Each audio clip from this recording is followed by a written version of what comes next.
The Toy Box, the downfall of the man who built a chamber of horrors. Emergency dispatchers in southern New Mexico had heard desperate calls before, but nothing prepared them for what came through their radios at 10:47 a.m. on March 22, 1999.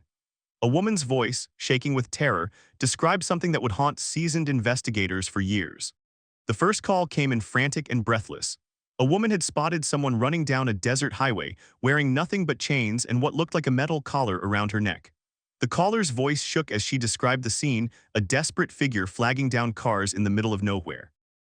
Frank, a 15-year veteran of the local police force, arrived at the scene within minutes, his patrol car kicking up dust as he pulled over. What he found would become the most disturbing case of his career. The woman, who would later identify herself as Cynthia, sat wrapped in a blanket in a stranger's kitchen, her eyes wide with terror and disbelief. As Frank listened to her story, he felt his stomach drop. She spoke of being taken from a parking lot, of waking up unable to break free from a bed in some kind of trailer, of unspeakable things being done to her over 3 days. Most disturbing of all, she described audio recordings that detailed exactly what those people planned to do to her. The story sounded like something from a horror movie, but the physical evidence was undeniable.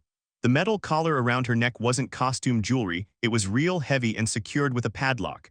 The marks on her wrists told a story of restraints. The terror in her eyes was genuine. Frank radioed for backup and called in the FBI. If even half of what Cynthia was saying was true, they were dealing with something far beyond a local crime. Within hours, a convoy of law enforcement vehicles was making its way to the remote property. The evidence collection took days since the FBI's Behavioral Analysis Unit had taken charge of the investigation after Frank's initial report. With 20 years of experience in serious cases involving major offenses, she had seen cases that would break most people. But something about Cynthia's detailed account felt different, more organized, more calculated than most opportunistic offenses committed on impulse. The property sat isolated in the desert, surrounded by nothing but scrubland and silence. A modest house sat near the road, but it was the large trailer parked behind it that caught everyone's attention. It looked like an ordinary cargo trailer, the kind used for moving or storage, but Cynthia had described it as her prison. Agent Mary approached the trailer with a team of officers, their weapons drawn. The lock on the door was substantial, clearly meant to keep people in rather than out.